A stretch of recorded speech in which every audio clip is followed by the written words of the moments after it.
let's talk about the one everyone's talking about, Tony Ferguson, Paddy Pimblett. So when this first got announced, a close friend of mine texted me, goes, it's not announced yet, but I think they're doing Ferguson versus Paddy Pimblett. And I go, finally Tony gets a winnable fight. Person goes, I agree. He can win this one. I thought that was kind of the general census, that everyone was like, oh, finally Tony's getting a fight. Finally he gets, not that it's an easy fight, but look at his last 7 fights. Strength of schedule, he's in the SEC, dude. This is his last 7 fights. Bobby Green, he got submitted, right? That was a tough one. But Nate Diaz, which was, shorter notice fight, right? Michael Chandler, Dariush, Charles Oliveira, Justin Gaethje. Before that, it was Cerrone, Anthony Pettis, Kevin Lee, Dos Anjos. What? Look at who this kid's fighting, man. Now, I know he's lost 1, 2, 3, 4, 5, 6 in a row. I know he's lost 6 in a row. It doesn't look good. But who'd he lose to? Justin Gaethje, that changed his life. Yeah, that fight that took started it off. Years off of him. Justin Gaethje, Charles Oliveira, Dariush. I mean, what are we? That's insane. Michael Chandler, insane. Looked pretty good in that till he got Spartan kicked in the face. The Nate Diaz fight, tough one. Bobby Green, tough one. So the Nate Diaz, Bobby Green, very tough fights for him. But just look at that murderer's row. Impossible for him to win those fights where he's at right now. My question for anybody out there going, I can't be UFC's doing this. Tony Ferguson, we see what's going on here. It's clear as day. They're just feeding this young line to Tony Ferguson. My question for you guys is, A, do you really think Paddy Pimblett won his last fight? Most don't. So probably coming off a loss to Jared Gordon. Okay. Before that, the only people Paddy's beat is Jordan Levitt, Vargas. He's had, they're impressive fights. He's been hitting all those fights. And then the one fight where the guy was pretty damn good, they gave him the decision, but most people think he lost. Okay. My question for you guys out there who are so against this fight with Tony Ferguson and Paddy Pimblett, what aspect of mixed martial arts is Paddy Pimblett better at than Tony Ferguson? Striking? No. Grappling? Probably Paddy's biggest asset. You think he's a better submission artist than Tony Ferguson? Wrestling? No way. He's not a better wrestler than Tony. There's no way. Now, if this is 4 years ago, 3 years ago, Tony mops the floor with Paddy at this point. But it's not. It's a more weathered, slower, less dangerous Tony Ferguson. But to say that Paddy Pimblett's more dangerous than Tony Ferguson is insane to me. He's not a world-class striker. He's not some guy where it goes down to the ground, it's over. He's not a Damian Maia down there. I'm not saying I'm picking Tony to win. All I'm saying is this isn't a terrible fight for Tony.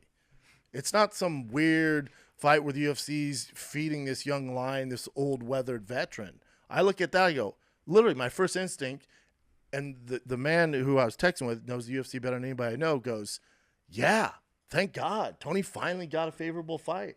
I didn't even think about it. Yeah, no shit, hell yeah. And then you go online, people are like, oh, this is so disrespectful. How can they give Tony a fight? I'm like, whoa. I'm just reading the room wrong here, because I look at this and go, finally they're giving Tony a break.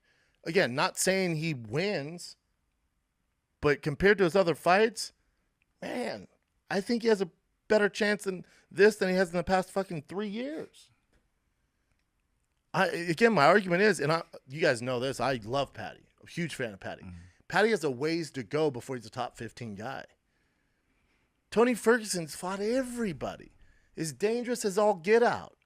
Even at his ripe age of whatever he is, in fight years, 77.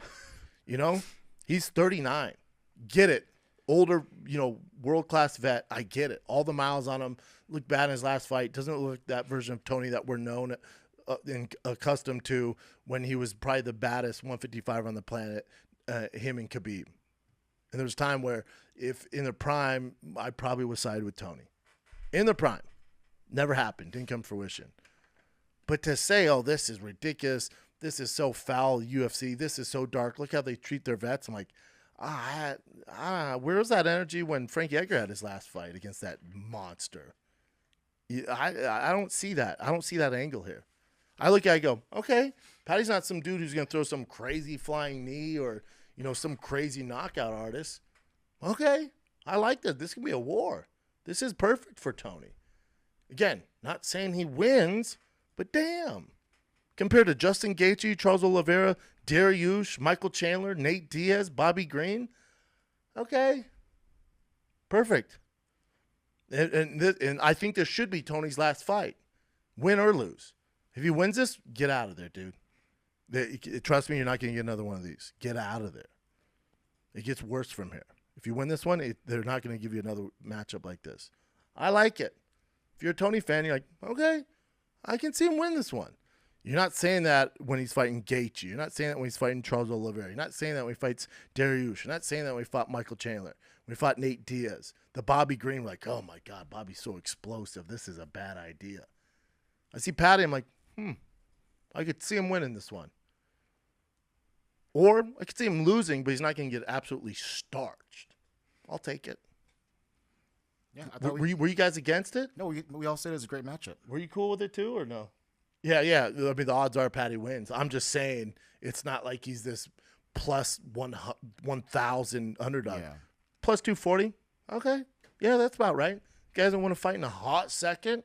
All I'm saying, this isn't some massacre. It's not like Khamzat Nate Diaz. That was ridiculous.